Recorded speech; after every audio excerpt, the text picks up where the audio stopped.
Most internet users are not aware of the vast dark web that contains information that is not readily available to search engines and to other platforms. I want to share some insights about how you can use that insight to help your clients with research and to take things to the next level for your copywriting assignments. I'm Justin Hitt with Ad Briefing's Copywriting Tips. So when you do research for a client, a lot of times I hear folks are just going out on the internet and doing searches. They don't realize that there's this vast dark web of private information and paid information that is not available to the common internet user. So you might go look at news sites for trending topics, but you're going to look to research sites and research directories for facts that are primary sources to support those themes and topics. If you're doing research on a medical product, for example, you want to have as many medical sources as possible, and your clients may not be able to provide those, especially if you're in the over-the-counter medication area, or you're in perhaps the cannabis market that's pretty popular right now.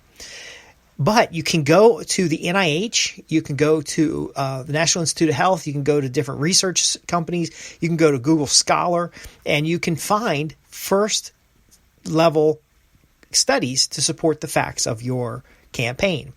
You can also use what's called the Onion browser, and you can also use some other privacy browsers and operating systems to see the part of the internet that nobody can really see unless you have special devices or access. These things will give you hints about, for example, message boards that are talking about topics. Writing good copy is about stepping into the mind of your prospect and understanding their intimate thoughts. What are they thinking about? What do they fear? What do they want as far as solutions are concerned? And very often, anonymous message boards, 4chan, Reddit, it depends on what kind of industry you're in. If you're in a technology industry, there's Stack Exchange. These different platforms go far beyond what a search engine can find. So you might go to Quora, for example, to look for ideas and concepts around a certain theme. Then take what you find and go off into the dark web, for example, and dig a little bit deeper, using Onion search engines or other types of search engines. There's also paid information, and so your subscription to the Wall Street Journal, Epoch Times, the pay Financial Times, depending on if you're doing investment newsletters, those subscriptions get you access to what's behind the paywall.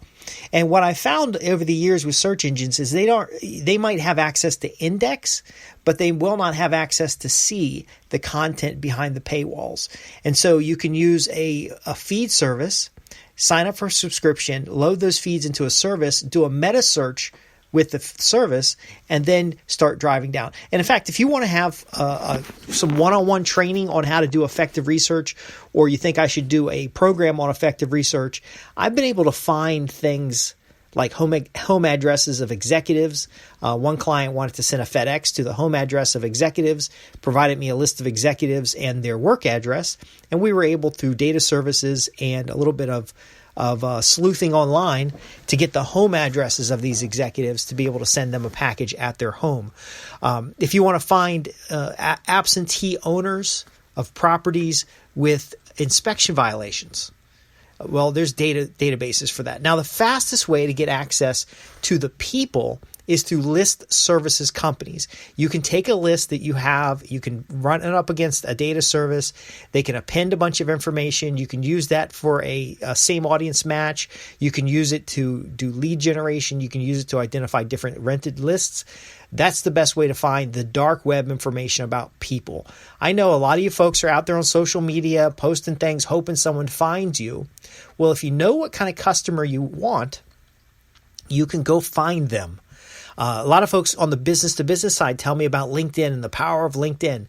Did you know there are other social media and data services that actually mine LinkedIn, Facebook, all these other platforms, as well as company registration databases at different states? So if you're searching for high-income professionals and affluent individuals, these data services actually pull the home ownership records, LLC and single filer LLC records, and merge all that together, as well as the data they can get from LinkedIn to come up with a profile of an individual that also profiles who they know.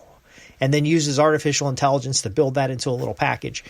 If you're a financial advisor, that's the difference between sending 10 mailings to people who are ideally qualified versus putting your message in front of 100 people who in the hell knows that they're qualified, because everybody has access to LinkedIn. My point being is that there is this dark web of research that you can use to write better sales copy, to better target that copy to a specific audience. If you're not aware, there's a platform called Prism that actually categorizes users on media platforms, and then based on those categorizations actually builds out a psychological profile about their concerns and frustrations. You can see some of that if you have a website with enough volume using Google Analytics. You'll see their cohorts in the analytics data. Now, you may not have known any of this stuff. You may have been, used to just finding a mailing list or even helping the client with their own list. But that's not the only way to find people in this business intelligence world. In fact, with some clients, I've been able to take 1,000 or 2,000 of their most recent orders, address correct, append, and prepare a data set that they can then put into one of these platforms to zero in on buyers where they have a 50%, 75% hit rate as far as targeting these buyers and getting them to raise their hand to then get cookied or retargeted at the website itself. So these are intelligence elements that you can add to your copywriting, but they also help you understand and test concepts faster so that when you do write a sales letter or a lead piece, it actually does something. Now, there's not enough hours in the day to be a researcher and to also be a copywriter and then also run a company and all these other things. So you might specialize. But the key to understand is that when somebody does research, it is more than just giving somebody on Fiverr some money to go out and Google. Okay, because Google doesn't see everything. There isn't a single search engine that sees all of the published pages on the internet. And then you have to worry about the bias of the engine on what they're going to show you. And then you got to add on top of that their search skills. There was a report I got a long time ago called Google Search Ninja or something. It's basically was written by a bunch of Google developers on how to search the engine using complex queries and basically use the Google database like the Google search engine like a database to get information that you're looking for. Many of those strategies still work today, but I can show you how people also bias their searches in order to get the same old information that comes up just for everybody. And page ranking, so important, okay? Yes, it's so important to get the person who searches for stuff, but it's not important to get people who buy products and services. Very often you can go directly to those individuals by getting a list of recent purchases, the individuals who made recent purchases on a similar type of product, and then you just send an offer to the list and you get them to jump on your mailing list and then move them forward. So to wrap this up, this is a little bit about how do we do effective search, how do we do effective research, and how do we understand our customers. Then once you understand your customers, what's the best way to go directly to those customers? And I believe it's lists. I believe it's, people talk about going to a chat room or going to a group and delivering some value. That's as old as Jim Straw's program on internet marketing from the 1980s or the 1990s.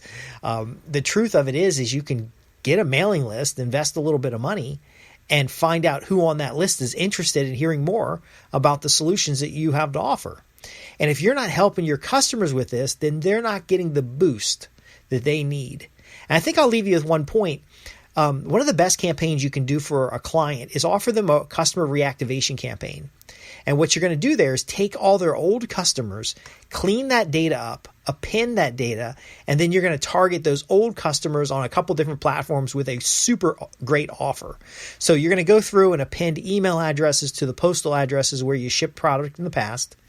Then you're going to take those email addresses and telephone numbers, and you're going to do the Facebook audience match. You're going to do Google audience match. You're going to go match a bunch of people. And then you're going to flip them to the website itself where you can cookie them. So you can extend the targeting or actually narrow down the targeting. But you're going to offer them something that's incredible. Not some stupid digital download, not a coupon for 10% off. Some reward for being a past customer, welcoming them back. Now, you can put a string of upsells afterwards. You can put them on the phone with a salesperson. The key is that you're giving them something to step up again to, as far as a RFM measure, recency measure, to have a more recent transaction. But it really is a self-liquidating lead generation campaign to get these people back into a sales funnel.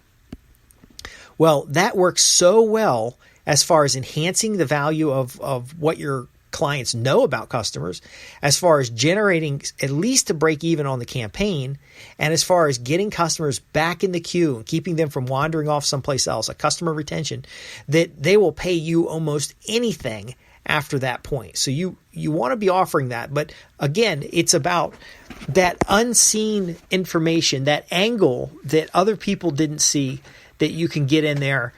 Gary Halbert talks about this with, what color is the most popular color to paint your house. If you're selling house paint, you want to sell the color that's most popular. It's the same concept, except don't rely on the crutch of an internet search engine. Don't rely on the crutch of a social media platform. Don't rely on the crutch of the next latest and greatest thing that people are talking about. You can just if you know who your customer is, you can just get a list of them and send a message. Not necessarily an email. Actually, send them a letter, send them a postcard. Anyway, I'm Justin Hitt with Ad Briefing's Copywriting Tips. I've covered both an opportunity for you, but a weakness that you might want to cover by understanding that what you see on the internet isn't all that's on the internet. There are pockets, what's called dark web, that search engines can't see, and those are the real opportunities, because that's where you're going to find out what people are really thinking. If you have questions about this or anything else I cover, visit me at www.adbriefings.co.uk, where we support copywriters, marketers, and business development professionals, helping them transform business relationships into profits guaranteed, helping you transfer words into sales. Thanks for listening.